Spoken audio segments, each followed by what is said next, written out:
हरिः ओं तत्सत् श्रीगुरुभ्यो नमः। हरिः ओं। ॐ सदाशिवसमारम्भां व्यासशङ्करमध्यमाम् अस्मदाचार्यपर्यन्तां वन्दे गुरुपरम्परां। श्रुतिस्मृतिपुराणानाम् आलयं करुणालयं नमामि भगवत्पादशङ्करं लोकशङ्करं। शङ्करं शङ्कराचार्यं केशवं बादरायणं सूत्रभाष्यकृतौ वन्दे भगवन्तौ पुनः पुनः। ॐ ईश्वरो गुरुरात्मेति मूर्तिभेदविभागिने व्योमवद्व्याप्तदेहाय दक्षिणामूर्तये नमः। ॐ सहना भवतु सहनौ भुनक्तु सह वीर्यङ्करवावहै तेजस्विनावधीतमस्तु मा विद्विषावहै। ॐ शान्ति शान्ति शान्तिः। ॐ शन्नो मित्रः शं वरुणः शन्नो भवत्वर्यमा शन्न इन्द्रो बृहस्पतिः शन्नो विष्णुरुक्रमः। नमो ब्रह्मणे नमस्ते वायो त्वमेव प्रत्यक्षं ब्रह्मासि त्वामेव प्रत्यक्षं ब्रह्म वदिष्यामि ऋतं वदिष्यामि सत्यं वदिष्यामि तन्मामवतु तद्वक्तारमवतु। अवतु माम् अवतु वक्तारम्। ॐ शान्ति शान्ति शान्तिः। ॐ यश्छन्दसां वृषभो विश्वरूपः छन्दोभ्योऽध्यमृतात् सम्बभूव समेन्द्रो मेधया स्पृणोतु। अमृतस्य देवधारणो भूयासं शरीरं मे विचर्षणं जिह्वा मे मधुमत्तमा कर्णाभ्यां भूरिविश्रुवं ब्रह्मणः कोशोऽसि मेधया पिहितः श्रुतं मे गोपाय। ॐ शान्ति शान्ति शान्तिः। अहं वृक्षस्य रेरिव कीर्तिः पृष्ठं गिरेरिव ऊर्ध्वपवित्रो वाजिनीव स्वमृतमस्मि द्रविणगुं सवर्चसं सुमेधा अमृतोक्षितः इति त्रिशङ्कोर्वेदानुवचनम्। ॐ सहना भवतु सहनौ भुनक्तु सह वीर्यङ्करवावहै तेजस्विनावधीतमस्तु मा विद्विषावहै। ॐ शान्ति शान्ति शान्तिः। ॐ अच्युताय नमः। ॐ अनन्ताय नमः। ॐ गोविन्दाय नमः।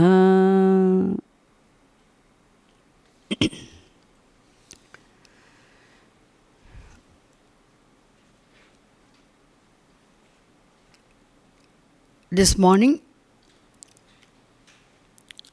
I said the abstract formless reality which is of the nature of consciousness is all pervasive. There's nothing beyond consciousness.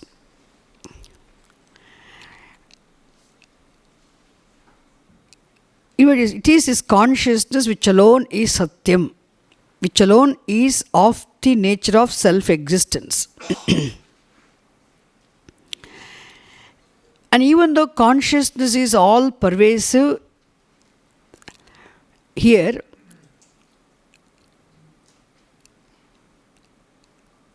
the consciousness is not recognizable, not available for interaction or recognition wherever it is not manifest.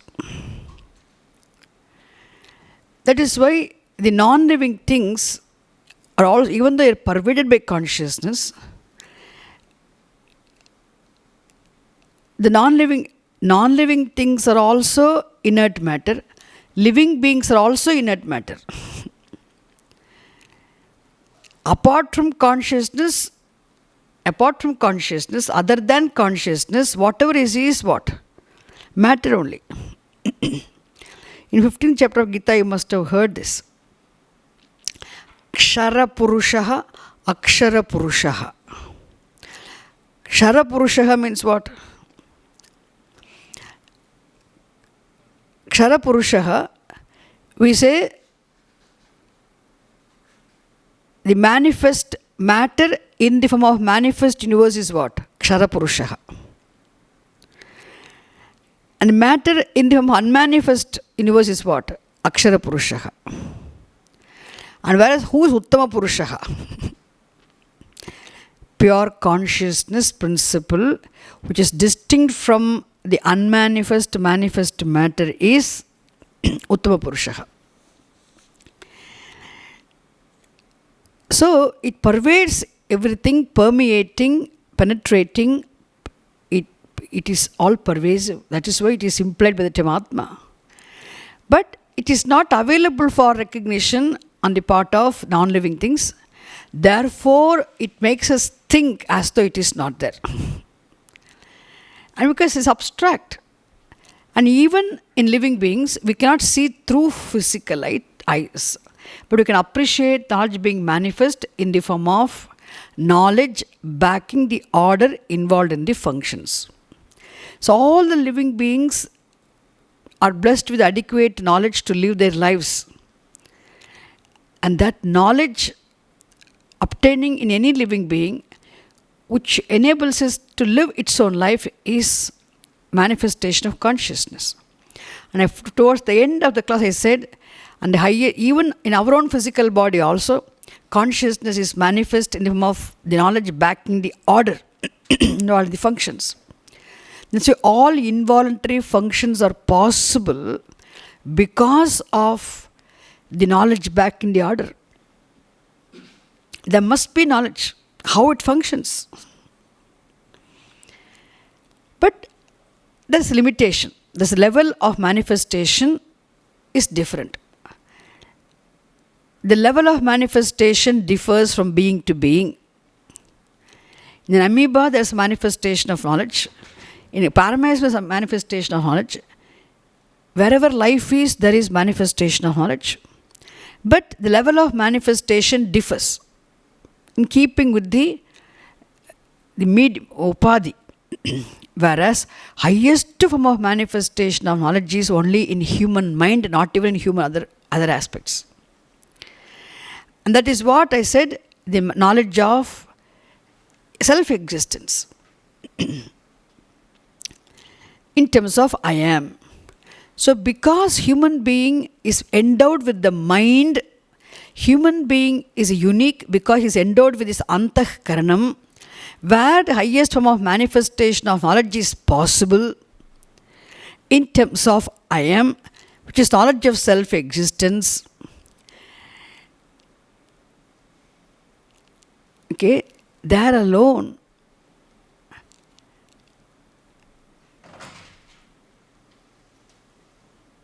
identity is also possible. If this knowledge of self-existence itself is not there, self-identity is not possible. You must know you are. Only then you can say who you are, isn't it? If you do not even know you are, how can you say who you are? So identity identification. I am, this knowledge must be there. Only then I can say I am a woman, I am a man, I am a human being, I am a doctor, I am an engineer. Any identity is possible only if there is first of all knowledge of self-existence. If there is no knowledge of self-existence, then self-identity is not possible. That is why we say human being happens to be the only being who is endowed with this unique instrument called Antahkaranam, the subtlest matter where knowledge of self-existence is manifest. Only human being has self-identity, self-consciousness. That is why animals do not have identity. No animal has any identity. We only have to name Mukti, Madhu, Napoleon. They don't know. There's no identity on their part. There's no identity. Because there's no identity, there's no complex also. Okay, there's no error in the person. There's no error is possible. Ignorance is total on the part. The knowledge is only that much. There is knowledge to live its life, a dog or a cat, but not more than that. Therefore, there's no self-consciousness. Therefore, there's no self-identity. There's no error possible. They remain they remain steeped in total ignorance, all the animals. Remaining steeped in total ignorance means what? The non-living thing is completely, there's no manifestation at all. In living beings, there's manifestation of knowledge. But only in the form of functions. Life is there. But there's no knowledge of self-existence on the part of any animal. Because there's no knowledge of self-existence in terms of I am, therefore, there's no knowledge of the existence of the world also. They couldn't recognize certain things, that's all. They're not eligible to know who I am, what I am also. Therefore, we say animals, all other living beings are steeped in total ignorance. Total ignorance means what? There's knowledge, a certain degree of knowledge, but there's no knowledge of self-existence. Therefore, they're not eligible to know also what I am.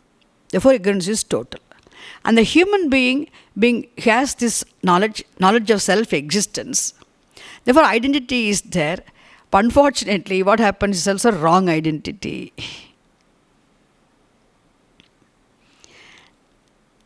Therefore, human being is eligible to discover what is this I am. What is this manifestation of knowledge? What is this manifest knowledge obtaining in the form of thought in terms of I am? The knowledge of self-existence is fine. I am is knowledge of self-existence. It's okay. But what is this knowledge? Where does it rise from? Where does it exist? Where does it resolve? It is not there always. There's a time this knowledge goes. It goes means what? Whenever the thought resolves, aham vritti resolves, knowledge also goes. Then we call it a deep sleep state. In deep sleep state, we are all breathing, but we're also like animals. In the sense, there's no self-identity. In deep sleep state, there's no knowledge of self-existence. When this knowledge of self-existence is not there, we say there is ignorance. Self-ignorance. Total ignorance. In the waking state, there's partial knowledge is waking up. Total ignorance is what? Sleep. That is why in deep sleep state, you do not have any identity. Got it? In deep sleep state, there's no identity for you. Because you do not even know you are. So I always say this.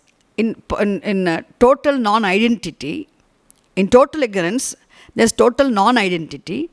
When there's non-identity, there's no dukkham, bliss.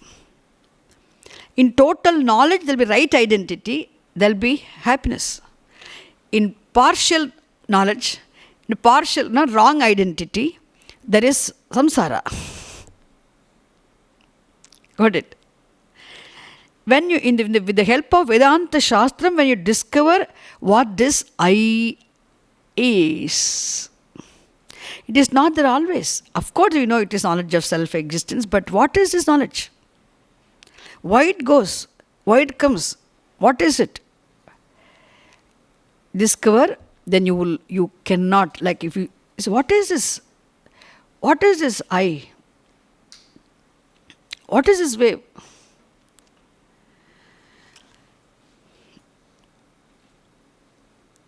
Water.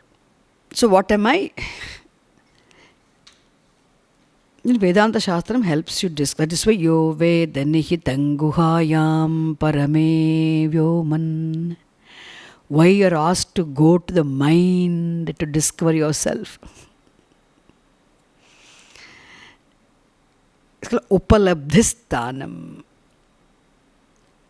Absolute reality can be arrived at only as the truth of I. The I is actually manifestation of knowledge, which comes and goes. Manifestation, vritti goes.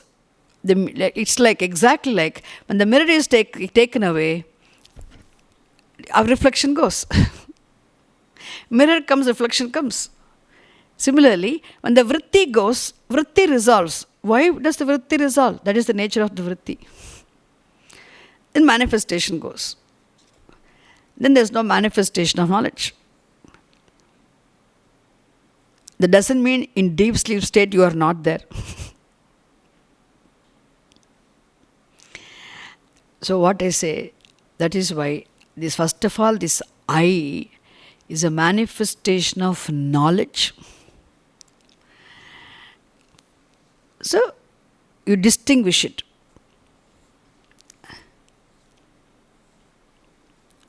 So manifestation is possible only when the mind is functional.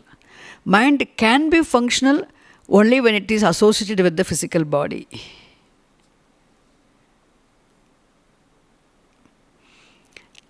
So in total, when you discover what you are, then total knowledge is happiness, anandaha. Anandoham, anandoham. In total ignorance, there is bliss because there is no identity. Whereas in half knowledge and half ignorance, there is samsara. Sukham and dukkham both. Anyway, what I want to say here, this manifestation of knowledge. Let me tell you. See, there's a bulb here, isn't it? Suppose the bulb. In this bulb, there's a filament inside. Electricity is invisible. It's a very simple example everybody gives. Electricity is invisible, electricity is always there. But the bulb glows only because of the blessing of electricity, isn't it?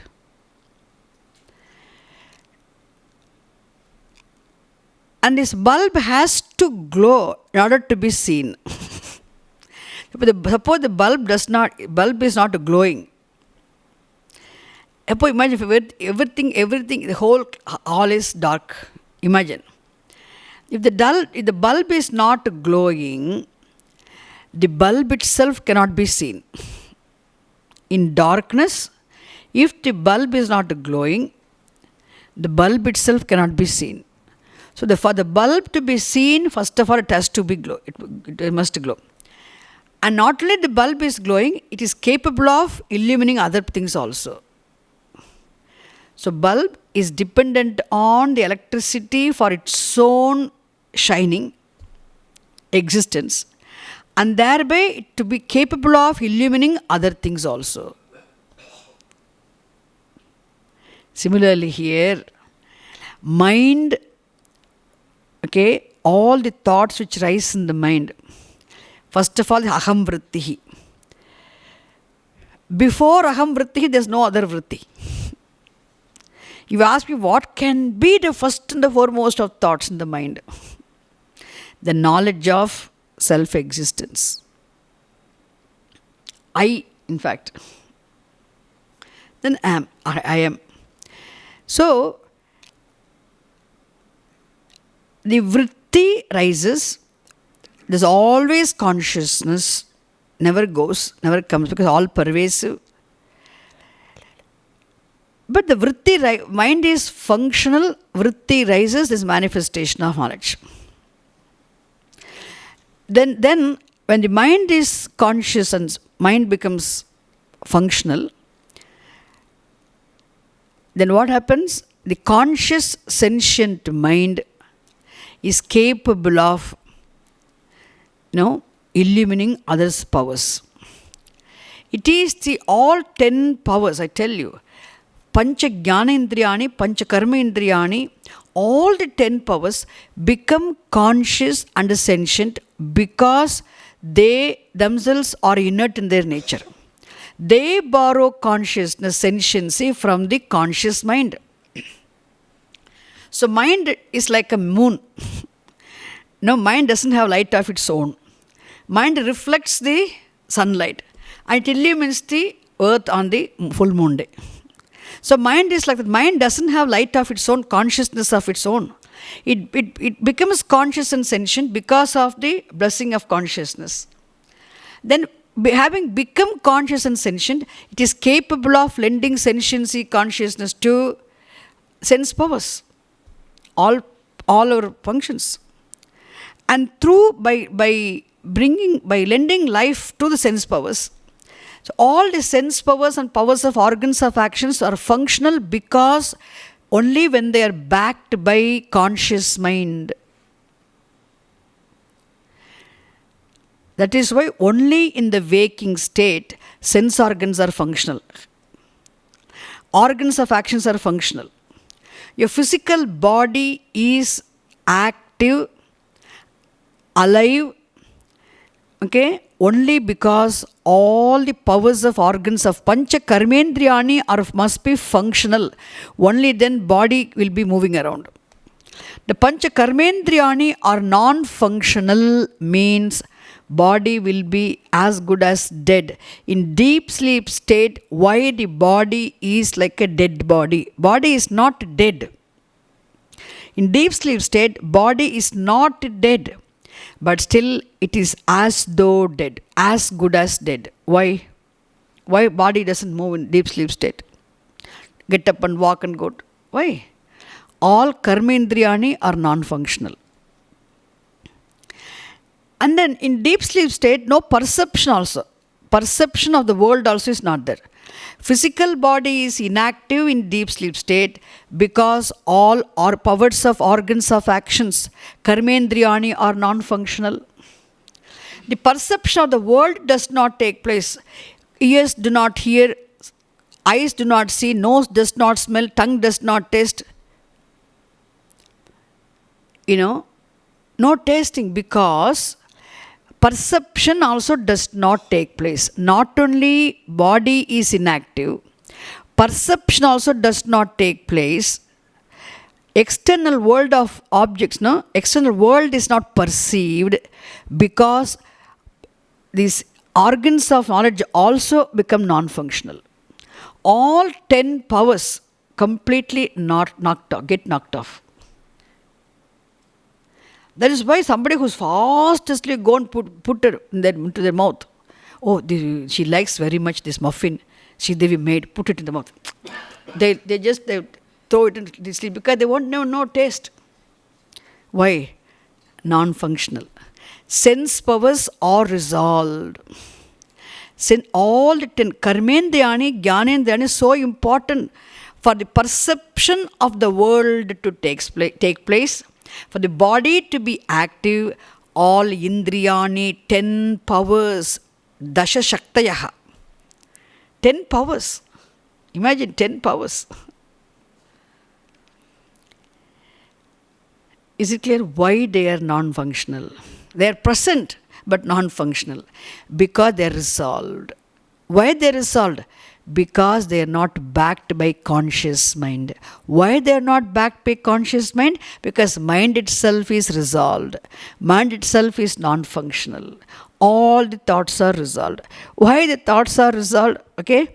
Because there is no manifestation of knowledge also. Is it clear? Mind is switched off, all the 10 powers will be knocked off. Then body is as good as dead.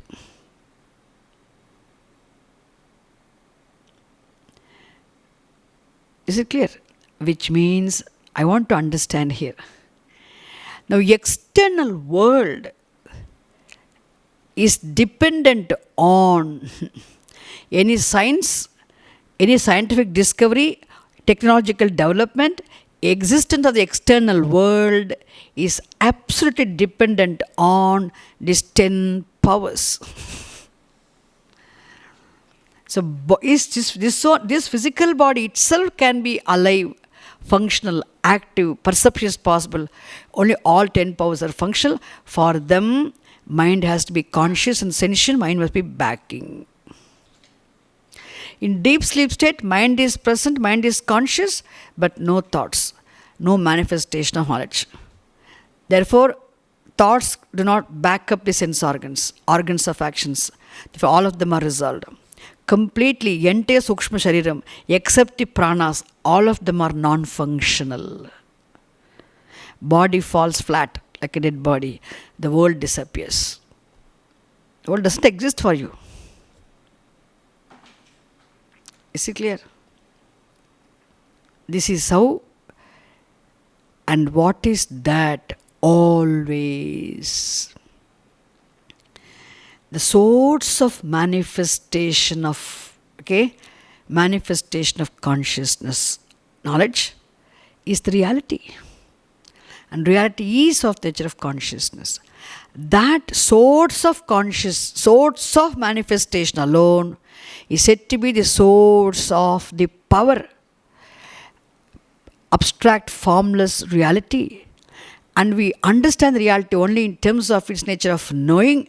Therefore, the word used is Jnanam Brahma or Chaitanyam Brahma, Chit Brahma, Brahma or Atma,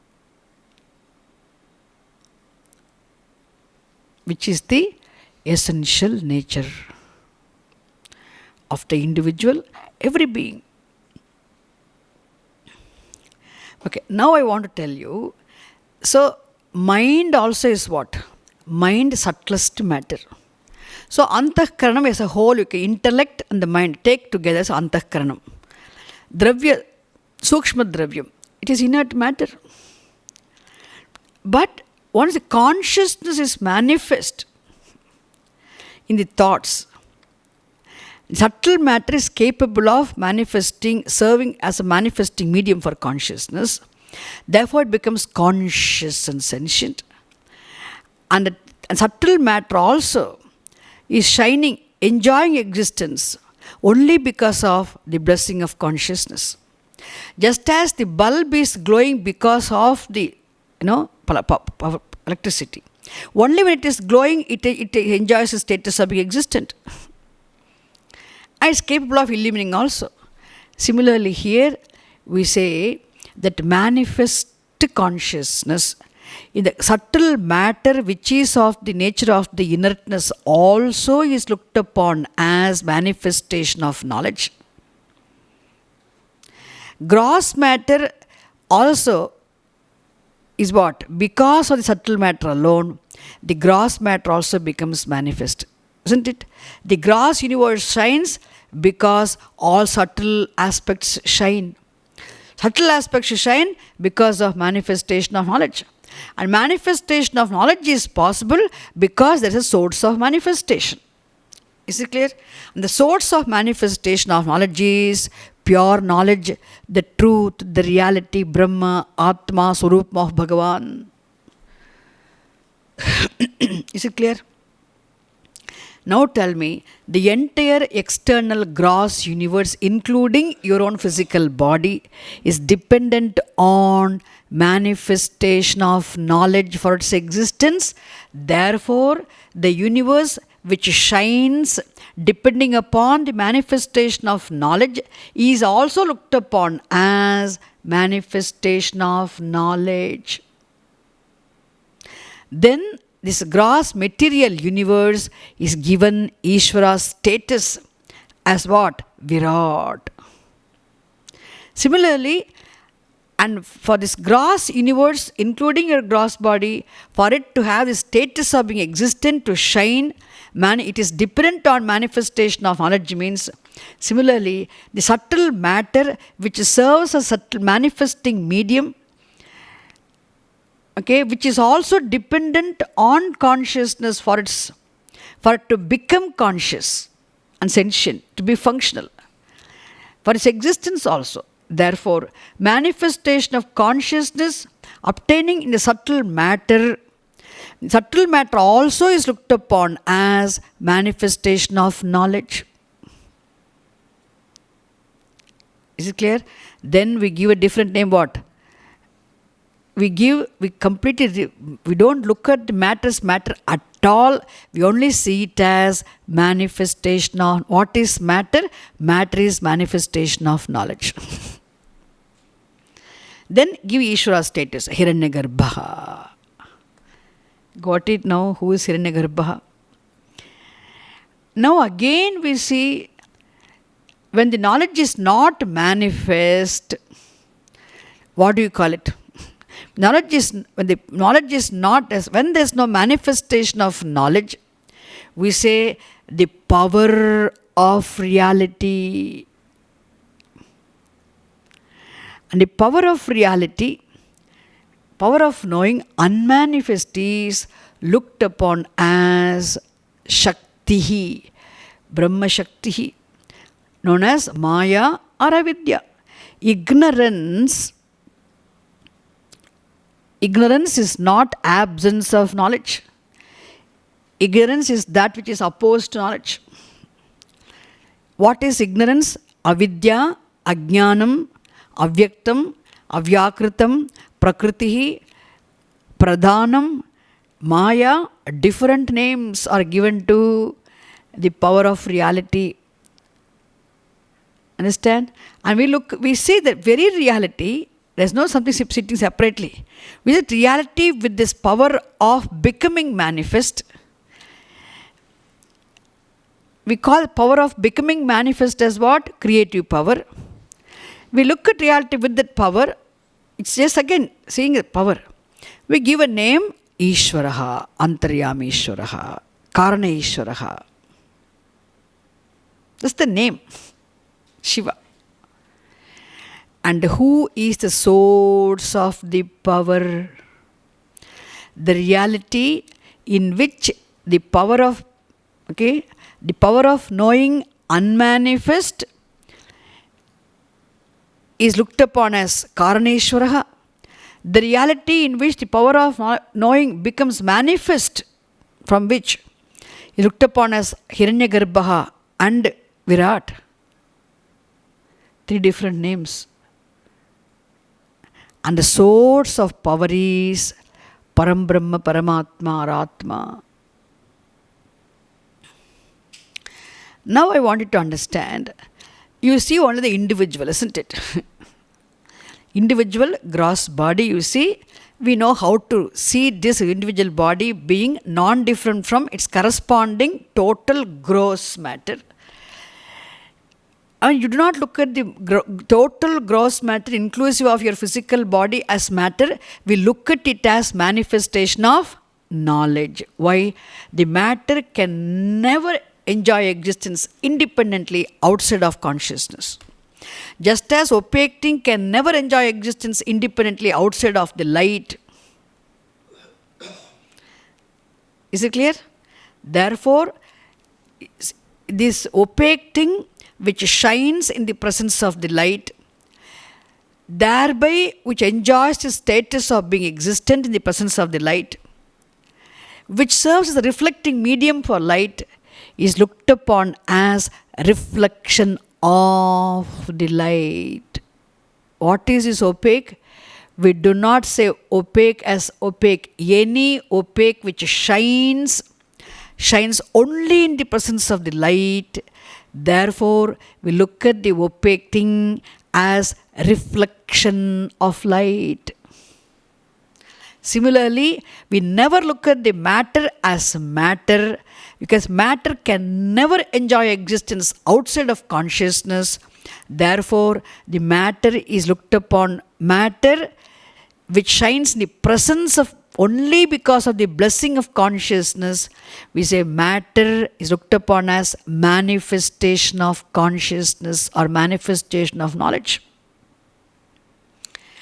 When it is looked upon as manifestation of knowledge, you call it what? Ishvara, the Lord. So the gross matter is no more gross Virad Ishvaraha.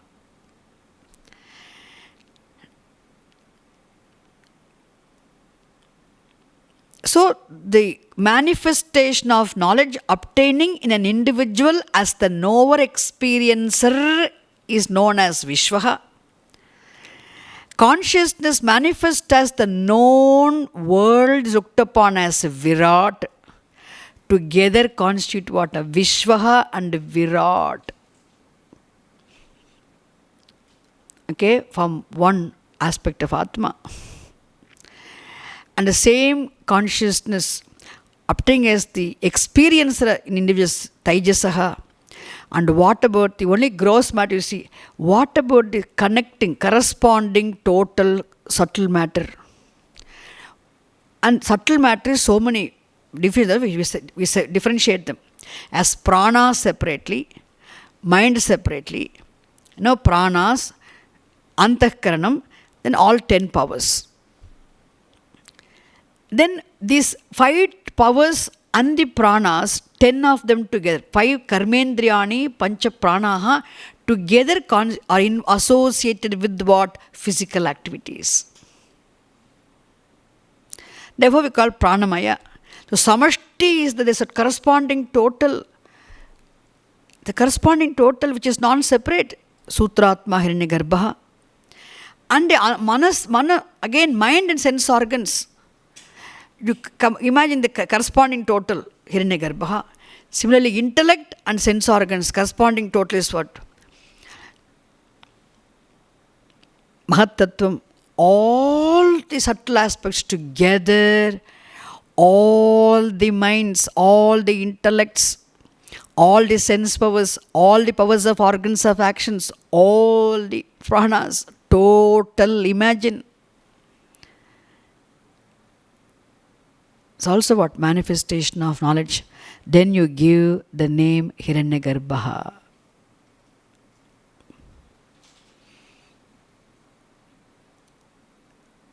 That's why there's no merging possible. You never separate. That's what I want to teach this actually today, make it very clear. Just the names.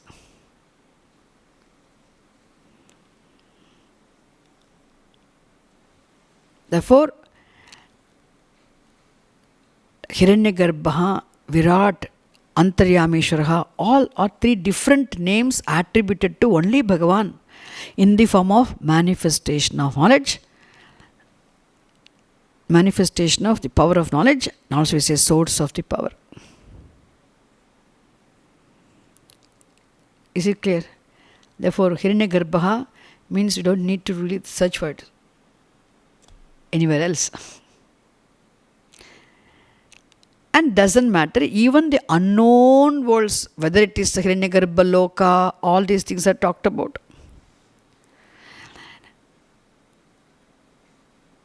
So, any travel, anything within the realm of matter only possible, isn't it? So, consciousness cannot travel. Atma cannot travel, Atma cannot go and come. So this is the Hiranyagarbha. You must understand it. Hiranyagarbha is a concept, the fact. But how? This is meditation. Again, I told you that day also. Meditation is invoking everything here is Bhagavan.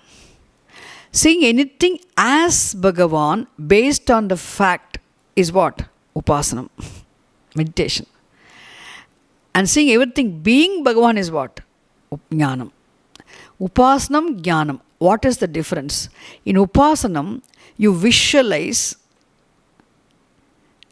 see as Bhagavan. You seeing everything as Bhagavan is Upasanam. Seeing the fact of everything being already Bhagavan is what? Jnanam. Everything is Bhagavan is a fact. And based on this fact of everything being Bhagavan, seeing anything as Bhagavan based on the fact of everything being Bhagavan is Upasanam, visualization, meditation. And seeing everything being Bhagavan is Jnanam. So Upasanam is a step to arrive at the Jnanam.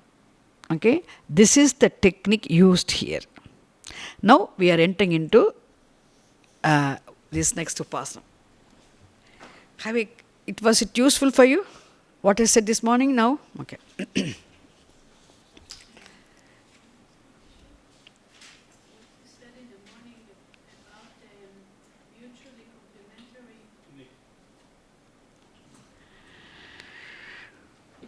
Yeah, I said consciousness and matter.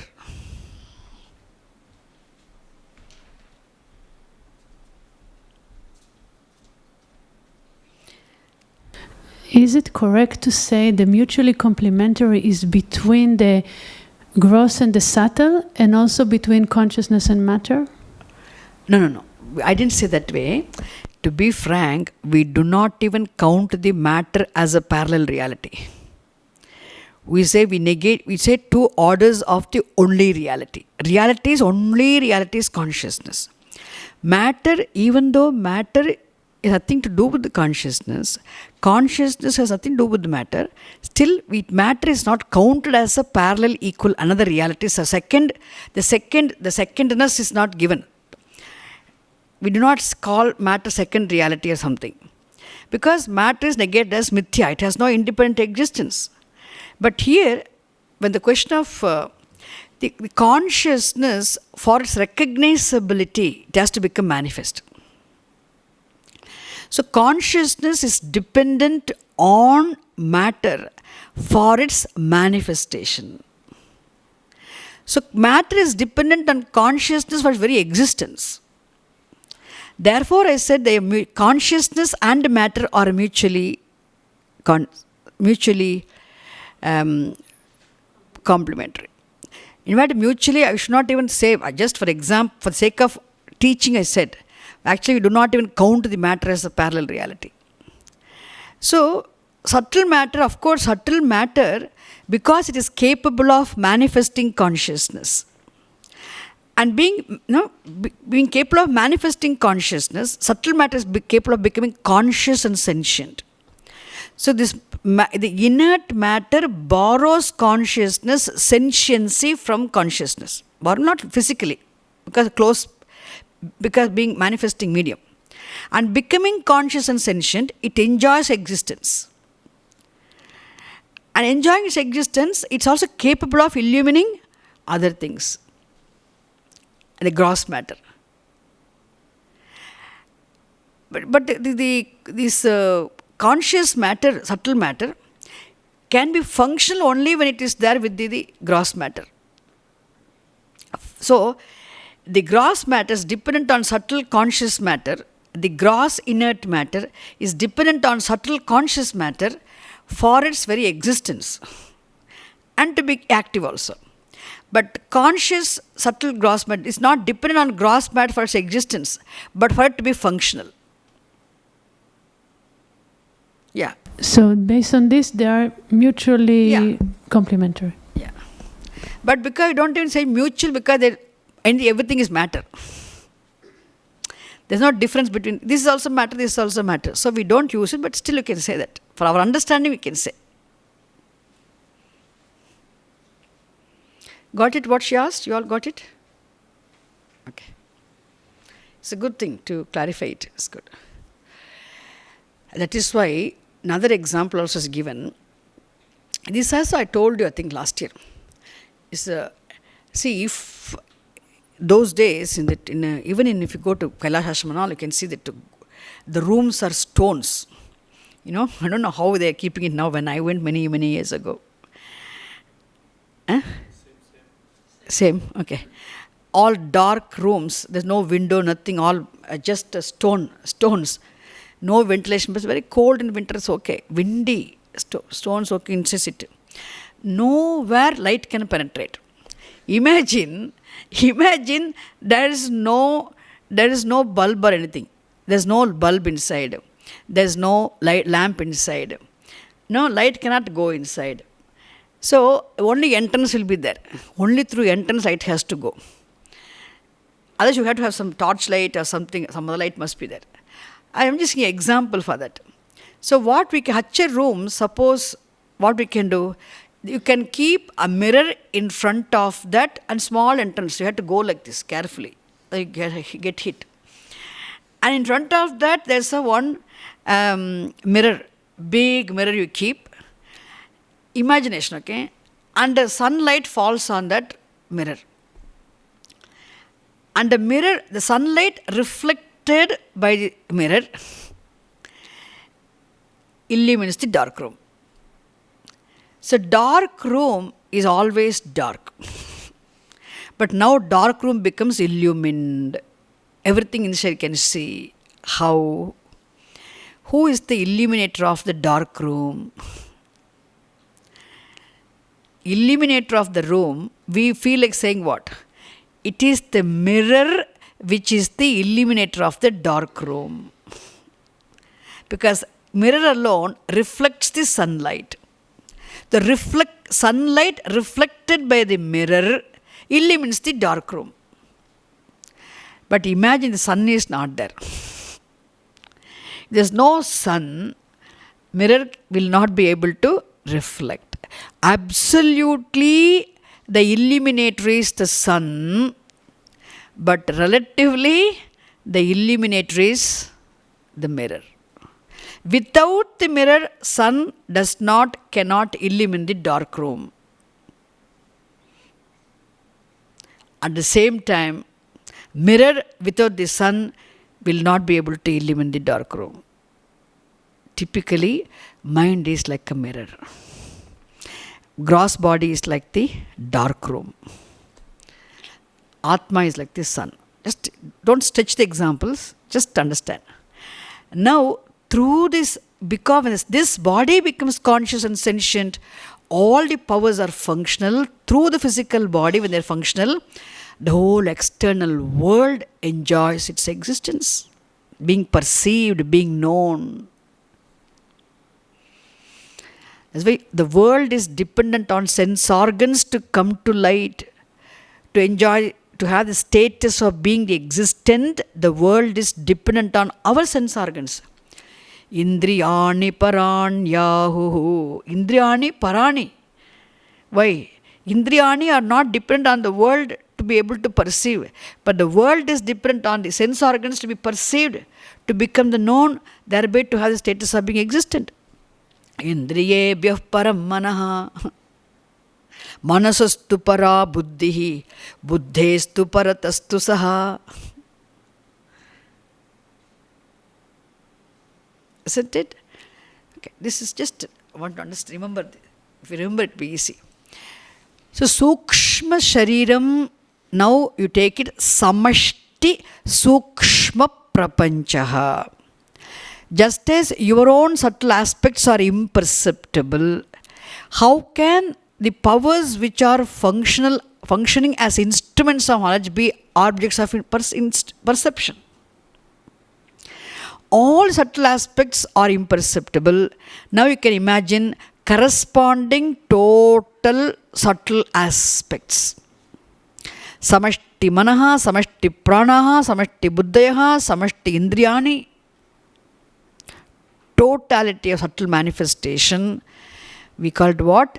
Hiranyagarbha.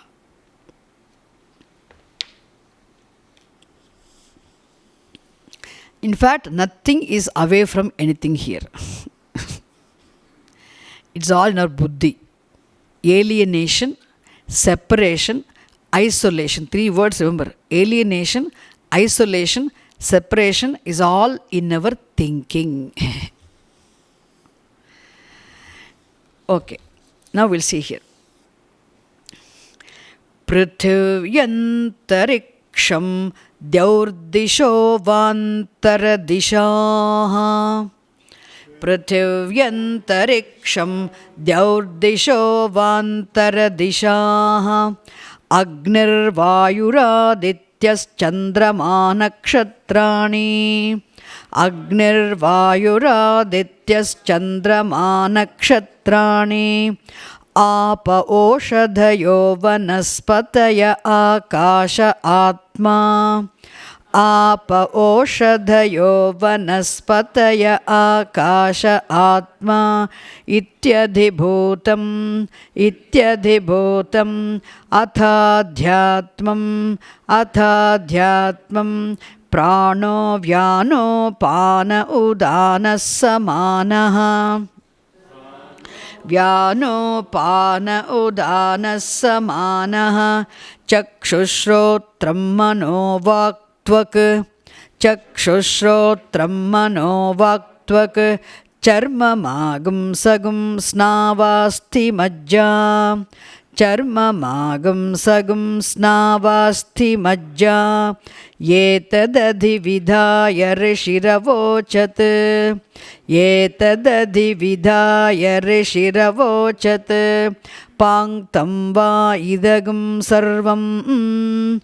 Panktam va idagam sarvam. Pankte naiva panktag sprunotiti. Pankte naiva panktag sprunotiti.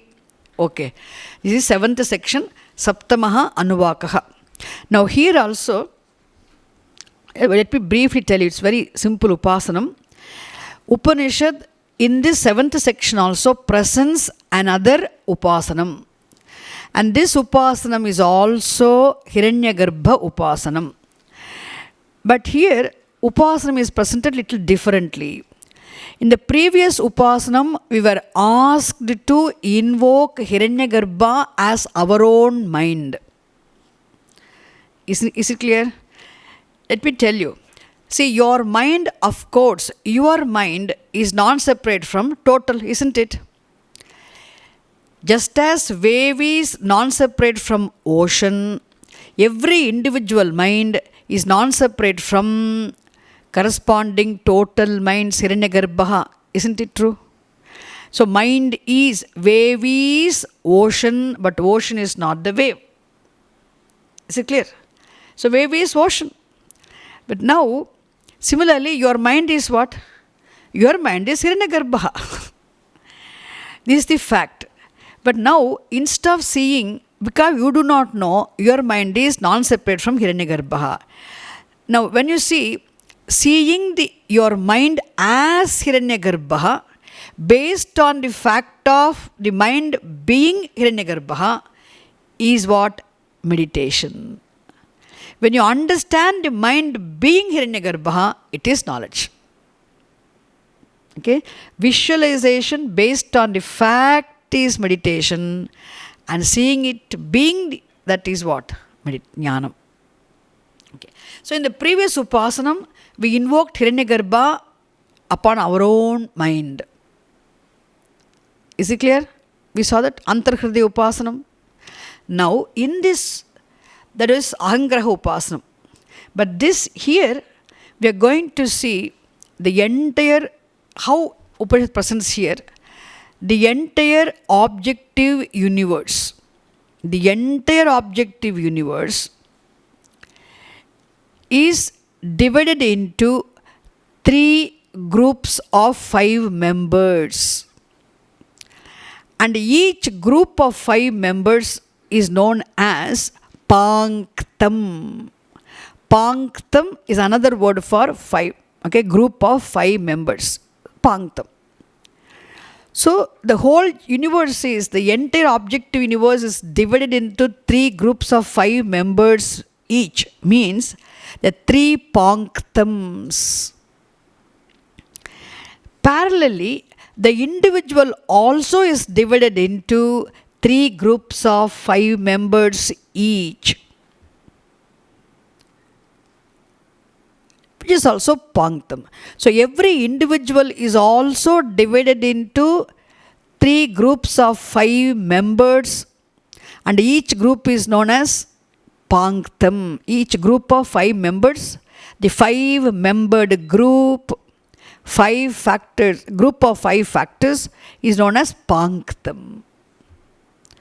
So 3 Panktams, individual is divided into 3 Panktams, total is also divided into 3 Panktams. So Samashti Panktatrayam, Vyashti Panktatrayam. Is it clear? Trayam is a set of 3. So macrocosmic universe is divided into 3 groups of 5 members. Microcosm also is divided into 3 groups of 5 members. And having divided, Upanishad tells, now what does Upanishad say here? All the numbers are the same. Invoke this Samashti Panktatrayam upon the Vyashti Panktatrayam. Invoke the Samashti Panktatrayam upon Vyashti Panktatrayam, which means meditate upon the Samashti Panktatrayam, Hiranyagarbha, upon Vyashti Panktatrayam. So what happens now when the total is invoked upon the Vyashti, individual? Total is brought into, the total is brought into Vyashti, which means the total fills the Vyashti. Samashtihi fills the Vyashti. Macrocosmic being divided into 3 groups of 5 members, invoked upon the microcosmic being divided into 3 groups of 5 members. So Samashtihi fills the Vyashtihi. Thereby, the more the Samashtihi fills the Vyashtihi, there will be less of Vyashtihi, which means it will help us gradually avoid, which means the Samashti will overwhelm the Vyashtihi. Vyashti will be, Samashti will engulf. Samashti will engulf the overwhelmed Vyashti. It will gradually help us avoid the sense of being alienated or alienating, sense of being isolating or distancing, separating.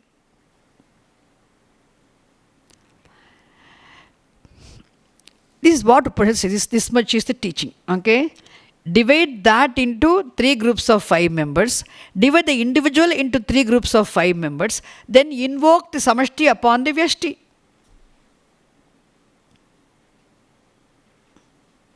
Which means we are asked to see this Vyashti Panktatrayam to be Samashti Panktatrayam. And here the reason why Upanishad wants to do this, say, division of 5-membered groups. Why? Because it is very easy for the Vedic student to remember the number. Number 5 is a sacred number, because you can see Upanishad is going to say, first of all, Panchabhutani, 5 elements, 5 sense organs, 5 organs of actions, 5 physiological functions, Pancha Jnanendriyani, Pancha Karmendriyani, Pancha Pranaha, Pancha Bhutani, Pancha Bhautika Prapancha, 5 elemental universe. Apart from that, Upanishads, there is a particular meter called Panktihi. The Vedic mantras, some mantras are in particular meter known as Panktihi. Panktihi is a name of a particular meter. And this mantra in Panktihi, this meter, consists of actually 5 lines, and each line consisting of 5 syllables. Panktihi. That's one of the reasons. And apart from that, if you take any Vedic ritual also, any Vedika yajna also involves 5 factors. First is what? Yajamanaha. And the Karma Kandi must be a married person. Sannyana Kandi can be a sannyasi, but a Karma Kandi should be a married person. That's why a priest must be a married person. Whoever is in the temple as a priest, he must be a married person. So Karma Kandi. So we say the Yajamanaha, then his wife Patni. We say Putraha, son. Otherwise, we say the Daiva Vittam, Agnihi. In fire, you need a fire to invoke fire. Patni, Yajamanaha, Patni, Putraha. Worshipper, the performer of the ritual, his wife, and the fire. In the place of fire, you can have other son. Then Manushya Vittam. No, Daiva Vittam means mantras. Mantras, Daiva Vittam. And Manushya Vittam means all the money needed for the spending. Dakshina has to be given by the ingredients. That is Manushya Vittam. 5 factors. Yajamanaha, Patni, Putraha, Ragni, Daiva Vittam in the form of mantras, Manushya Vittam in the form of money needed for expenditure for the ritual, which includes Dakshina also. It can be in form of wealth, cattle wealth, or anything. So any ritual also involves 5 factors. Therefore, ritual is also known as Panktaha. And the Panktihi is a meter which consists of 5 syllables, 5 lines, etc. So, something it is important. So, here Upanishad also divides the whole universe into 3 groups of 5 members each. And the individual also is divided into 3 groups of 5 members each. Now, the total is divided into 3 groups of 5 members each. And now, because the number is the same, there are also 3 groups of 5 members. Individual also is divided into 3 groups of 5 members. Therefore, Upanishad finally says, the person whoever got, the Rishi who got this, and he says, may this entire, what is this 3 groups of 5 members? Hiranyagarbha. Hiranyagarbha, who alone is in the form of 3 groups of 5 members, each 5-membered 3 groups, has to be invoked upon 3 groups of, 5-membered 3 groups of individual. Which means you see the aikyam, you see the oneness, you see the non-separateness, you see the individual being non-separate from total at the, understandable, at the material level also. If you already see the individual being non-separate from the total at the material level, subtle matter, material level, then ahankara becomes what? Thin. And the thin ahankara can be easily resolved later on. Ahankara becomes diluted. I am the body. So it is easy for, when you see subtle matter being non-different from total matter, and then dehatma buddhihi, the identity with the physical body will be resolved gradually. Then identity with the gross external world also will resolve. So mamakara, ahankara will become less. And finally, and absolute oneness you can see when the essential oneness of the objective universe and the individual being one and the only inseparable, secondless, non-dual consciousness, existence, limitlessness. That is the absolute wisdom. This Upasana is a preparation for that. Is it clear? That's all information. Let us see quickly now. See, first, okay, I want to finish this section today. Prithvi, I'm going to quickly break the words, very easy for you. Already you have learned it. It's not new for you. So this first one, the total division, the division of the macrocosmic being into 5-membered 3 groups is what now? Adhyatmam. Then the division, okay, Adhyatma Panktam, then Adhibhuta Panktam, Adhyatma Panktam. The division of the objective universe total into 5-membered 3 groups is called Adhibhuta Panktam, then Adhyatma Panktam. What Adhibhuta Panktam? The Pankta Trayam you have. First, Prithvi. See the first word? Prithvi, Antariksham, Dyauhu, Dishaha, Avantara Dishaha. Those first 5. Got it? The earth, intermediary space, heaven, the 4 quarters, and the 4 intermediary quarters. Have you seen that now? First 5? Those first 5 form Lokapanktam. Okay? Lokapanktam. Then next, Agnihi, Vayuhu, Adityaha, Chandramaha, Nakshatrani. Have you seen them now? Next, what are they? See the translation you can read easily. The Agnihi, fire, air, the sun, the moon, and the stars. Fire, air, sun, moon, and stars. These 5 constitute what? Devata Panktam. Then afterwards, Apaha, Oshadayaha, Vanaspatayaha, Akashaha, Atma. Waters, herbs or plants, trees. So waters, herbs, trees, space, and Atma should taken as Virat, the total gross manifestation. Okay? Virat. All the 5 of them should be taken as Bhuta Panktam. These 3 Panktams is what? 3 Panktams are pertaining to Adhibhutam, total macrocosmic universe. Adhibhutam means what? This division pertaining to the macrocosm. It's called Adhibhutam. Is it clear? Macrocosmic being, the entire objective universe divided into 3 groups of 5 members in terms of Lokapanktam, Devata Panktam, Bhuta Panktam. First 2 lines finished. Very simple, this Upasana.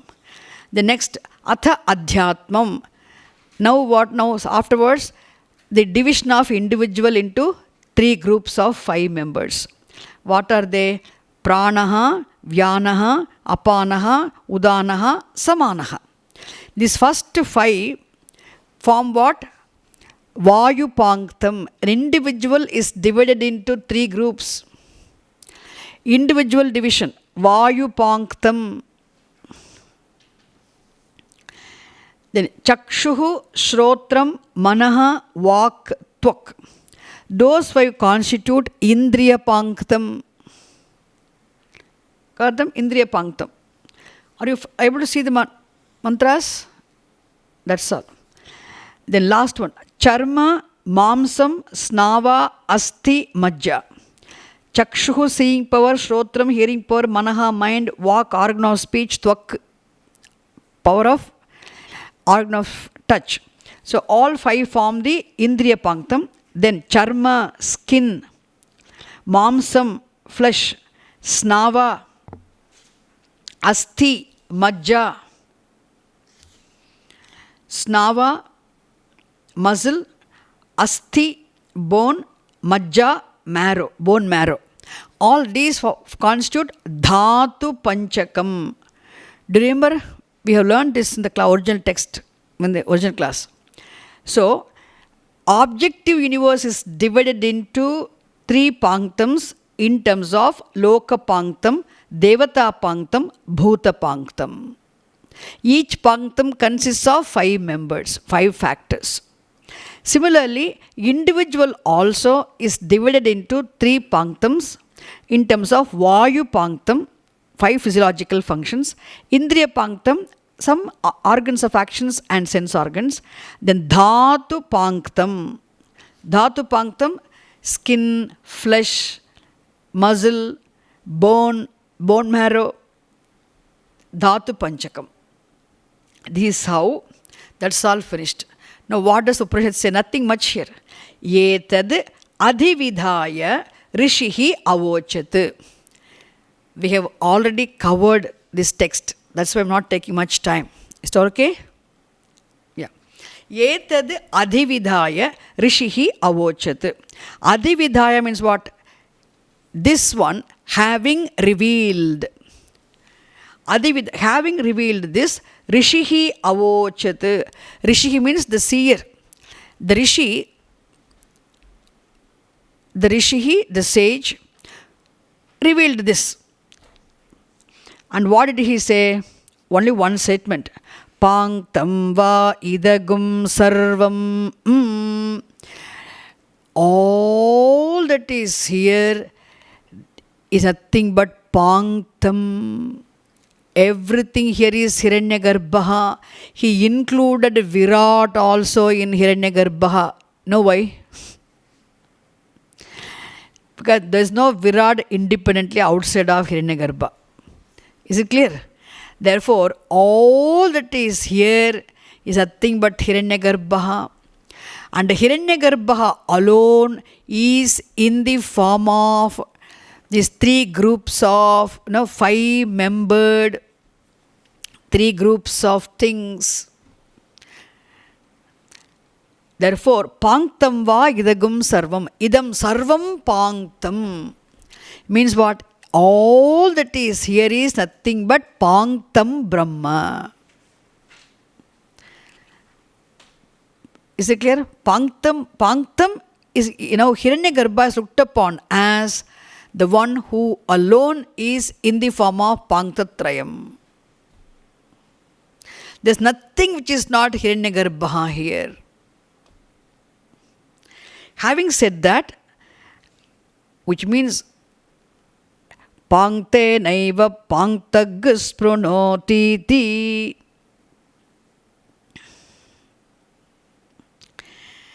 The word sprunoti, in other contexts, you have understood the meaning differently. Now, what was the meaning you understood earlier? Sprunoti means balayati, strengthens, grows, etc. But here, the word sprunoti does not mean grow or strength. No? Sprunoti means meditates. Now, sprunoti.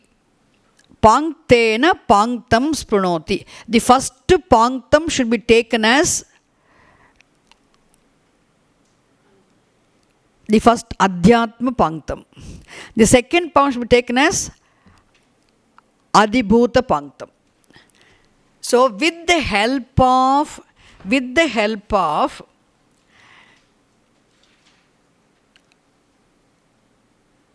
5-membered individual panktams, may you meditate upon the total Panktatrayam, which means invoke the total Panktatrayam upon the individual Panktatrayam, which means let the Panktat that you see this individual Panktatrayam being in Panktatrayam as Samashti Panktatrayam.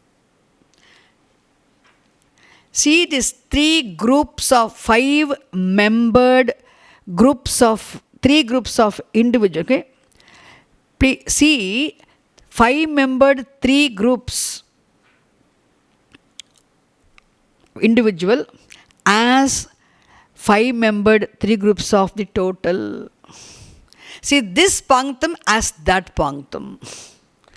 See the Adhyatma Panktatrayam as Adhibhuta Panktatrayam. See the Vyashti Panktatrayam as Samashti Panktatrayam. If you see this, later on it will help you understand the fact of Vyashti Panktatrayam being Samashti Panktatrayam. What happens now?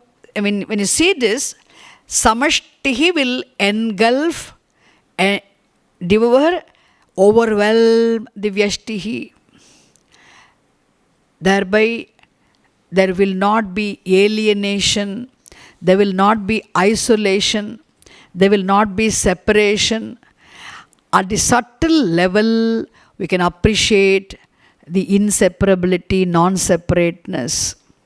Seeing at the subtle material level, the non-separateness, oneness, will help us resolve the ahankara. Okay, will help not won't resolve the help. It won't help us totally resolve the ahankara. It will help us dilute, thin, weaken the ahankara. Is it clear? Now, why there's strong ahankara? Because you isolate yourself as an individual, you separate your gross body as your body yourself. Because of the separation, and you separate your mind as your mind, your sense organs, your pranas, your physical body. Because of sense of possession, having my sense in the body, mind sense complex, having I sense in the body, mind sense complex, now you separate them. Because separation is isolation. Then ahankara is bloated. But when you see this individual Panktatrayam, Vyashti Panktatrayam as Samashti Panktatrayam, when you Samashti Panktatrayam upon this Vyashti Panktatrayam, what happens? You see the non-separateness, non-alienation, inseparability, the oneness. Thereby, ahankara becomes weakened. It weakens the ahankara, it dilutes the ahankara. So, it is a stepping stone for finally knocking off the ahankara. Absolutely. So, yes, essential oneness can be understood only if you understand already the inseparability, non-separateness at the material level also. Okay? That's all finished.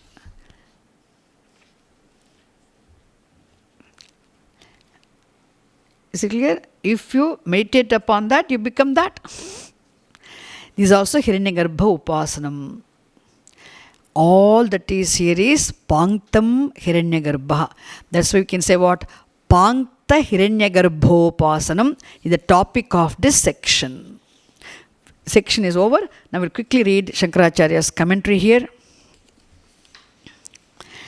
Yadetad vyahrityatmakam brahma upasyam uktam tasya eva idanim prithvivyadi pankta swarupena upasanam uchyate.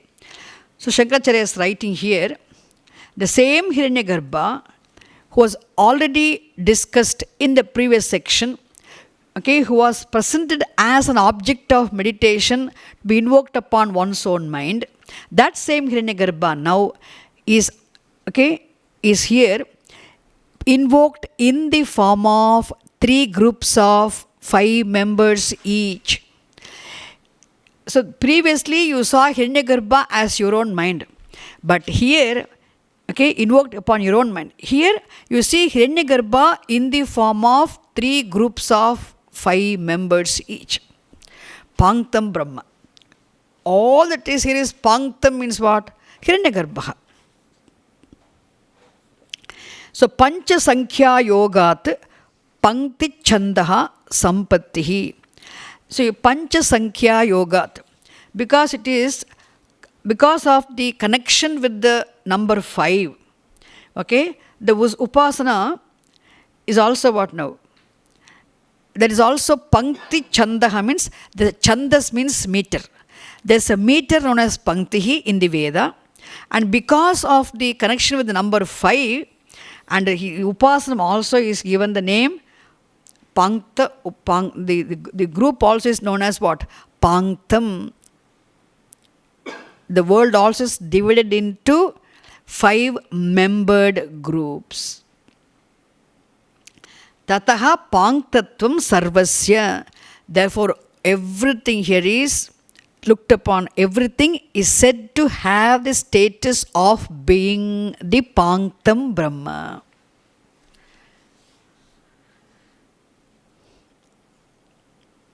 In fact, everything in this universe also is said to have the status of being the member of the group of 5 members. Nothing is outside of this Panktam Brahma here. Is it clear? That's the... Now page number 209. Now Shankaracharya gives the reasons. Why did Upanishad divide the whole into 3 groups of 5 members each? Why 5 members? He says, Panktascha yajnaha. First he said, Pankti chandaha sampattihi, he said. Because there is a Panktihi. Panktihi is a name of a Vedic meter consisting of 5 lines and each line consisting of 5 syllables. Is it clear? But now see, second reason he gives, Panktascha yajnaha. See, he quotes from Taittiriya Brahmanam. Panchakshara Panktihi Pankto yajnaha. Panchakshara Panktihi means the meter, Vedic meter known as Panktihi consists of 5 syllables. One reason. Another reason he is giving, even Yajnaha, fire ritual, is said to be Panktaha. Why? Because Yajna also consists of 5 factors. Yajamanaha, Patri, Putraha, Ragnihi, Daiva Vittam in the form of, Daiva Vittam means divine wealth in the form of mantras, then Manushya Vittam in the form of any wealth, etc., money required for giving dakshina, etc. Is it clear? Okay. You can read the page number 209, homework. Rest English you can read. Now 210, Bhashyam. Yena tat sarvam lokadi atmantancha panktam parikalpayati. Yena yat sarvam lokadyatmantam cha panktam parikalpayati. Yajnameva tat parikalpayati. So the word parikalpayati means visualizes. Because the Vedic meter consists of 5 syllables and 5 lines, known as Panktihi, the Yajnaha involving 5 factors also is known as Panktaha. Here Upanishad, right from the word Atmantam, everything in the creation, beginning from the earth up to Atma, everything is divided into 5-membered groups. Seen as Panktam. Everything is seen as Panktam. In fact, Yajnameva tat parikalpayati. That's why the whole universe which is seen as Panktam, 5-membered groups, is also seen as Yajnaha. The whole universe is Yajnaha. Bhagavan's name is Yajnaha. One of them, Bhagavan, is also Yajnaha. The whole world is Yajnaha. Tena Yajnena parikalpitena Panktatmakam prajapatim abhisampadhyate.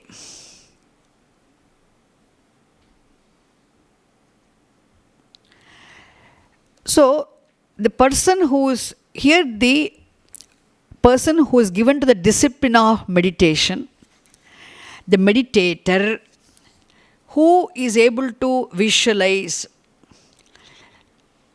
everything here as Panktam Brahma, everything as Yajnaha, that person will become one with Hiranyagarbha. Again, just now I told you, becoming one with Hiranyagarbha, we spend a lot of time. Now we not talk about becoming one with Hiranyagarbha, isn't it? And Hiranyagarbha alone is in the form of Panktam Jagat. Hiranyagarbha alone is in the form of this Pankta Prapanchaha. Panktam Jagat. Which means this all the Panktams are Hiranyagarbha. Loka Panktam is Hiranyagarbha. Devata Panktam is also Hiranyagarbha. Bhuta Panktam is Hiranyagarbha. Vayu Panktam is Hiranyagarbha. Indriya Panktam is Hiranyagarbha. Dhatu Panktam also is Hiranyagarbha. Therefore, everything is Hiranyagarbha. So this person who sees everything as Panktam Brahma, who sees everything as Yajnaha, and that person who practices meditation, after the death, he will remain one with Hiranyagarbha, who alone is in the form of the whole. Panktam is the whole here. Because all that is here is, he says, Panktam idam sarvam. Idam sarvam panktam iti ataha aha. That is why it is said, all that is here is five-fold. Everything here is five-fold. Now, homework 210, 211 for you to read. Now, Shankaracharya is going to say how it is the division. About the division, he is going to talk about it. Prithvi, Antariksham, Dyauhu, Dishaha, Avantara Dishaha, Iti Lokapanktam. He repeats the mantra again. Are you able to see that now? He just repeats the mantra and he says, these five factors constitute Lokapanktam. The first Panktam, okay, first five-membered group of the universe. Just mentions.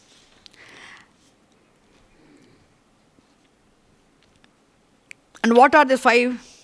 Earth, Antariksham, space, intermediary space, Dyauhu, heaven, Dishaha, the four, east, west, north, south, that's four directions. Avantara Dishaha, intermediary space, intermediary quarters, all of them constitute, we have Lokapanktam. Five factors pertaining to the lokas to constitute Lokapanktam. Then, page number 212.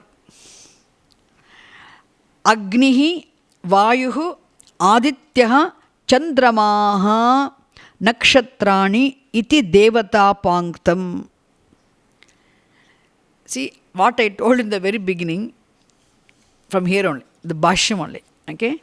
So, all this Agnihi, fire, Vayuhu, air, Adityaha, sun, Chandramaha, moon, Nakshatrani, stars.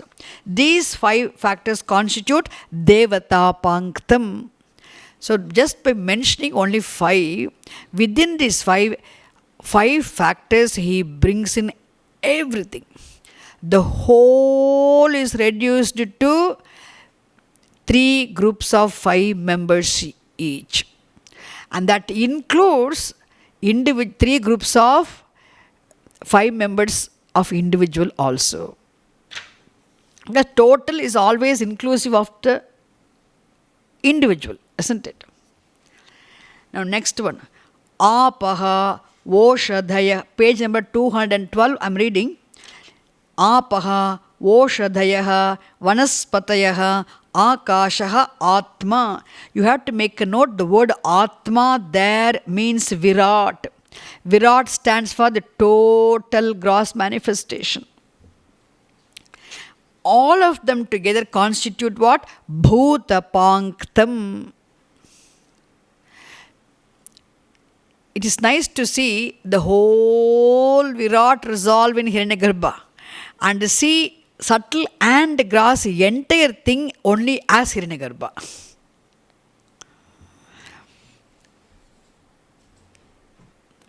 Is what is called Bhuta Panktam, and these are the 3 Panktams of 5 members each. This is how the whole cosmos is divided into 3 groups consisting of 5 members each. So Shankaracharya mentions Atma iti Virat Bhuta Adhikarat, because here Apaha, Voshadeha, etc. No, they're all associated with the gross universe only. Therefore, Atma should be taken as Virat. Just division. Now, next one, page number 213, 213. Iti Adhibhutam Iti. Which means Ityadibhuta means Adhiloka Adhidaivata Panktadvayo Dvaya Upalakshanartham Loka Devata Panktayoho cha Abhihitatvat. What he says here, this Adhibhutam, you come across the word Adhibhutam in the mantra. Ityadibhutam, Ityadibhutam. Mantra, you come across that word. So what does Ityadibhutam mean? Shankaracharya says, Ityadibhutam iti. It means, by mentioning this word Ityadibhutam, by this expression Ityadibhutam, she says, Adhiloka Adhidaivata Panktadvaya Upalakshanartham.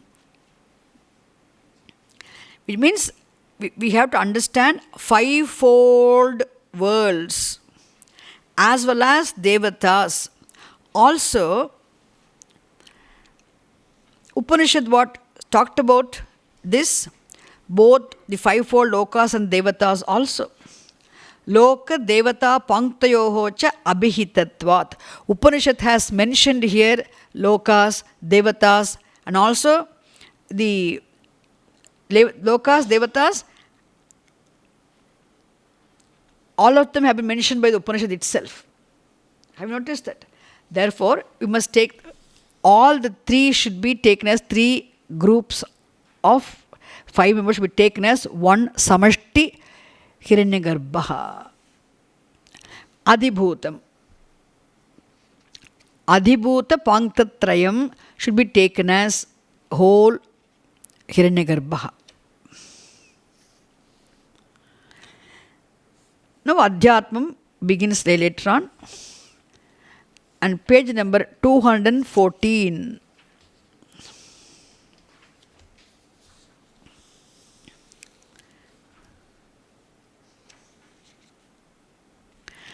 Atha.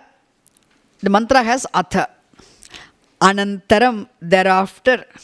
After having presented the 3 groups of 5 members, 5-membered 3 groups of the total, then Upanishad introduces the 3 groups of 5 members each of the individual. This Atha Anantaram, Atha Adhyatmam, Adhyatma Panktatrayam Uchyate. After presenting the division of 5-membered 3 groups of the total, then Upanishad presents the 5-membered 3 groups of the individual in terms of Adhyatma Panktam. Adhyatma Panktatrayam Uchyate. What are they? Pranadi Vayu Panktam. Here Upanishad does not repeat the mantra. Upanishad itself is tired, I think. Does not repeat the mantra. Upanishad, what does it say?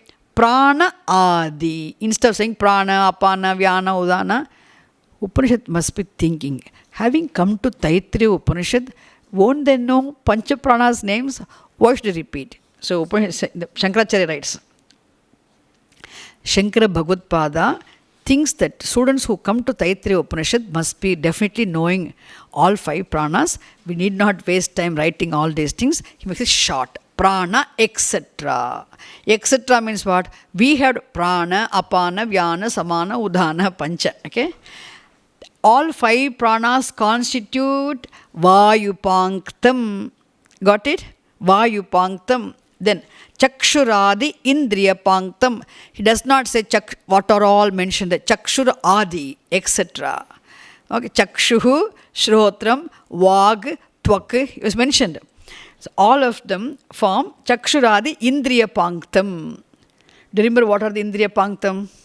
Do you mind saying it now? So let me give some small work here itself.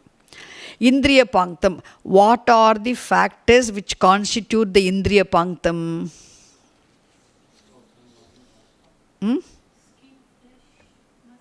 Indriya Panktam. Chakshuhu, Shrotram, Manaha, Vak, Tvak. Then Dhatu Panktam. Charma, Mamsam, Snava, Asti, Majja. You know the English word is skin, flesh, muscle, bone, marrow. Okay, that's all.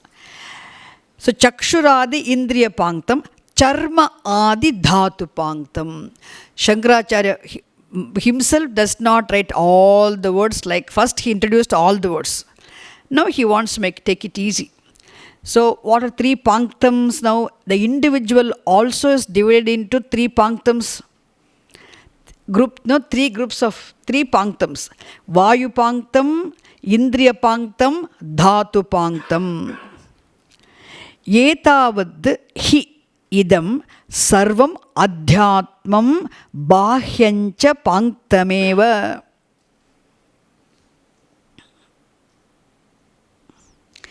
What he says, we say Adhyatma Panktam, Bhuta Panktam, Adhibhuta Panktam, Adhyatma Panktam, we say, really speaking, all that is here is only 5-fold. Panktameva. Sarvam Adhyatmam, Adhyatmam Bahyam. Bahyam means what? The objective universe. The objective universe also is nothing but 5-fold. The subjective divisions also is nothing but 5-fold. The individual division also is 5-fold. Objective universe also is 5-fold. Adhyatmam Panktam, Bahyancha Panktameva. So all that is only 5-fold, whether it is individual or external world. And having said that, 201.7. Why I am going quickly, you know that? I'm just reading the Bhashyam because these meditations are supposed to be understood by us, not for practicing. That is why. Evam, etad evam adhividaya. Adhividaya means what? Again the word adhividaya, Shankaracharya writes, having visualized, having meditated upon, having seen, Rishihi. See, who is the Rishihi here? The question comes, who is this Rishihi who is telling us this? Upanishad says, there must be some Rishi we do not know. Otherwise, Veda Shastram itself is instructing here. Veda itself is instructing here. When the Rishi's name is not known, we take it as what? Veda Shastram itself, Veda Mata herself is instructing here. Veda itself tells, what does it say? What does Veda say? Etad darshana sampannaha vakaschid rishihi. Either the person who would have practiced this meditation must have said this, or Upanishad itself must have said this. The name is not known. Who said this? Kaschid rishihi avochat uktavan. Either Veda must have told, or Shambhava Rishi must have told. Anyway, we take it as Veda itself. He says, Kim ityaha. What did Veda say, or what did Rishi say? Kim ityaha. Panktam va idam sarvam. Idam sarvam panktam Brahma. This fivefold universe is nothing but Hiranyagarbha. The whole fivefold world, nothing but Hiranyagarbha. Panktena eva adhyatmikena sankhya samanyat panktam bahyam sprunoti purayati. Very nice word. Word purayati means fills. What he says, may one invoke the Bahyam Panktam. Bahyam Panktam means what? Samashti Panktam. Macrocosmic Panktam. May one invoke the macrocosmic Panktam upon the microcosmic Panktam. Thereby may that fill this. May microcosmic Panktam be filled by the macrocosmic Panktam. May Bhagavan fill us. That is the meaning. How can Bhagavan fill us? We should be filled by Bhagavan.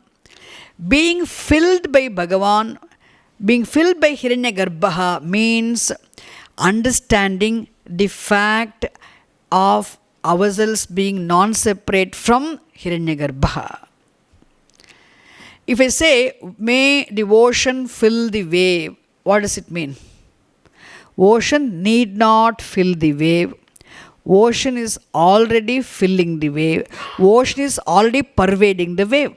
Why? Wave being non-separate from the ocean, wave being the fraction, total always pervades the fraction, isn't it? Bahamas pervades the NASA. Is it clear? NASA pervades the retreat center. Simple. Because not outside of it. Similarly, Hiranyagarbha pervades us. Bhagavan pervades us. Bhagavan fills us. So this invocation of Samashti Panktam Hiranya Brahma, Samashti Panktam upon the Vyashti Panktam is actually thereby Samashti Panktam fills the Vyashti Panktam. So what happens? Sprunoti, Bahyam Sprunoti, Purayati. Ekatmataya upalabhyate. That's the important word is what? Ekatmataya upalabhyate. So, Panktam va idam sarvam. Everything here is, of course, nothing but fivefold Hiranyagarbha. Through this fivefold, three groups of five-membered three groups, the meditator should fill Purayati. The verb is in present tense, but we are adding a should. We're changing. Meditator fills up the external world of groups of five. Because, why? Because sameness of number in both. Sankhya Samanyat. Because the sameness of number, Sankhya Samanyat, he fills up. Meditation helps you fill up. Seeing this as that, seeing the individual as total, is it clear? Invoking the total upon individual contributes for pervasiveness, filling. Actually, filling means what? Filling helps you see the oneness. Ekatmataya upalabdhyate. By what? Thereby what happens? He recognizes everything as one.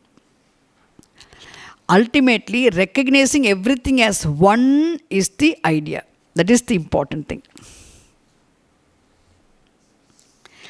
Evam panktamidam sarvam iti yaha veda saha prajapatyatmeva bhavati ityarthaha. The last sentence of Shankara's commentary. I rushed to finish this today. Evam panktam idam sarvam. So all that is here is Panktam Brahma Hiranyagarbha iti. A person who understands, who knows, who meditates upon Hiranyagarbha, who sees the individual Panktam, Vyashti Panktam as Samashti Panktam, who invokes Samashti Panktam upon the Vyashti Panktam, that person Prajapatyatmaiva bhavati, he becomes one with Prajapati, which means he becomes one with Hiranyagarbha ityarthaha. So another way of becoming one with Hiranyagarbha. So Prajapati is Virat, he says. He becomes one with the Virat, which means, what does it mean? He becomes one with Virat means he gives up identity with the physical body. Becoming one with Virat implies giving up identity with the physical body. Not after death. While living also, meditation will help you. Gives up the abhimana with the physical body. So, what does this Upasanam do for you? Definitely, this Upasanam will help you weaken the strong Ahankara. It will make the bloated Ahankara a thin Ahankara. So, why should we make it thin and weaken? If it becomes weak, it is weakened means then later on it will be easy to resolve in consciousness. But resolution of Ahankara is possible only in the wake of the knowledge of the absolute self being Atma, the consciousness. But weakening of Ahankara is possible only when you understand everything being, you understand the inseparability, non-separateness. When you resolve the isolation, separation, and also alienation. I am different from the world is different from me. When I say I am different from the Lord is different from me, this is what? It is isolating oneself from the total. It's a basic problem. Of course, Atma Ajnanam is there, naturally there. I know I am, but I do not know what I am. I do not know that I do not know what I am. It's a natural ignorance. That's okay. But what happens as a result of which is a strong Deha Abhimanaha. Deha Abhimanaha means what? Strong identification with the physical body. And the strong identification of the physical body, not only physical body, identification of the subtle body also. Identification with all the subtle aspects of the pranas, mind, everything, everywhere. And having strong identification with the mind, with the intellect, with the pranas, with the physiological function, the powers, and also the gross, very strong identification of the physical body. Then I am different from the world. World is different from me. And there's a God who created me and the world. I am different from the Lord, and the world is different from the Lord. This is called what is what? No? Isolating oneself from the whole and alienating the whole from me. This is the separation, isn't it? Now it will make you what? Now this is how Ahankara, when this strong separation, when you say Ahankara is very strong Ahankara, very powerful Ahankara, bloated Ahankara, healthy Ahankara. And then what we have to do now? We have to shift the Ahankara essence from the physical body to consciousness, grossest matter to subtlest consciousness. Unless and until the fact is I am consciousness is the absolute fact. But where is the identity? I am the body is the strongest notion. Now, I am the body is the notion. And because of this body identity, there is identification of the Jagat also, which is called Mamakaraha, my sense. Mamakaraha and Ahankaraha, completely what? There's a complete erroneous perception of the world and the self, and which contributes for samsara. Therefore, before understanding the fact, this is a fact, all that is here is Hiranyagarbha. All that is here is Bhagavan is a fact.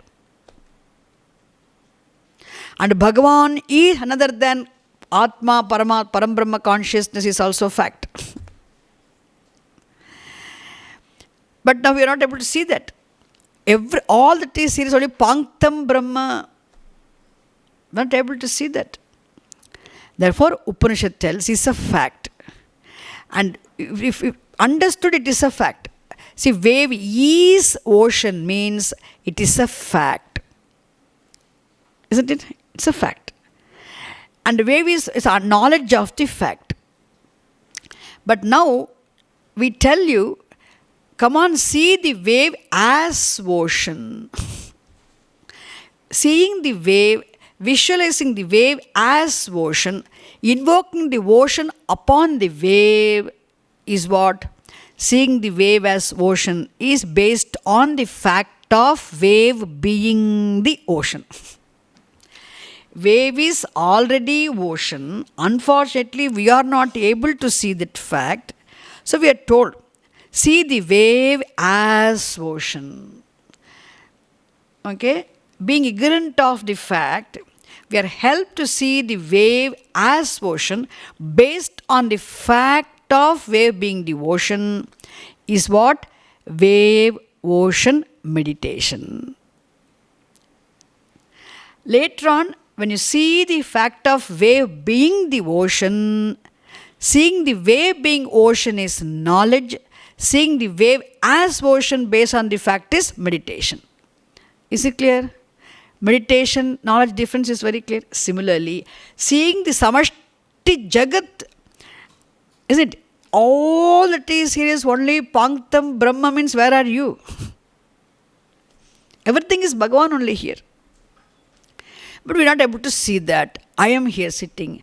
Therefore, here in this Upasana specifically, whatever is here, you divide into three. Now, 3 groups of 5 members. It's a Adhyatma Panktam. And you see the entire object universe also is divided into what? 3 groups of 5 members. Adhibhuta Panktam. Samashti Panktam. I'm using the Panktam because it's easy to use. Then 3 groups of 5 members. Takes very long to say. Samashti Panktam. See the Samashti Panktam. Invoke Samashti Panktam upon the Vyashti Panktam. See the Vyashti Panktam as Samashti Panktam. Visualization, meditation based on the fact of Vyashti Panktam being already Samashti Panktam. And this meditation will bless you with the understanding gradually. Then what happens? Ahankara cannot stand anywhere. It be hanging around. Ahankara doesn't have a place here on the body, mind, sense complex. Then weak Ahankara, beggar Ahankara, come on, we'll give you place. Then pull the Ahankara, resolve it in consciousness. It is given its own space. Is it clear now? This is the purpose of meditation. Any questions? You had a question? No? Okay. Om Purnamadah Purnamidam Purnat Purnamudachyate Purnasya Purnamadaya Purnameva Vasishyate Om Shanti Shanti Shanti Harihi Om Tat Sat Shri Gurubhyo Namaha Harihi Om. Only one more Upasana. Finished. Then you'll enjoy your last bit, that valedictory address. Then afterwards we have our text, second chapter. At least now, because immediately after the text we are doing it, it must be clear now, isn't it? Easy.